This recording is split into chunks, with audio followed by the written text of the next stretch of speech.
వయసు అయిపోయిన తర్వాత ఒక మూలన కూర్చునే వాళ్ళు తక్కువ, వాళ్ళని వీళ్ళని ఎత్తి పొడిచే వాళ్ళే ఎక్కువ అన్నమాట. నేను నిన్న మార్నింగ్ వచ్చేసి ధీరజ్కి ఇడ్లీ తినిపిస్తూ బయటైతే నిల్చున్నాను.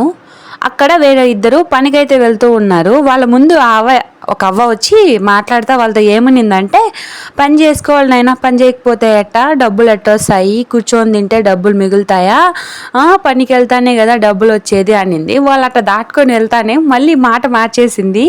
అప్పుడు ఏమనిందంటే, ఎంత కష్టపడినా బుడిలో పోసిన పన్నీరే, అది మిగిలేదిలో పాడలే, ఖర్చు అయిపోతానే ఉంటుంది అని అనింది. వాళ్ళ ముందు ఒక మాట, వాళ్ళు పోయిన తర్వాత ఇంకొక మాట.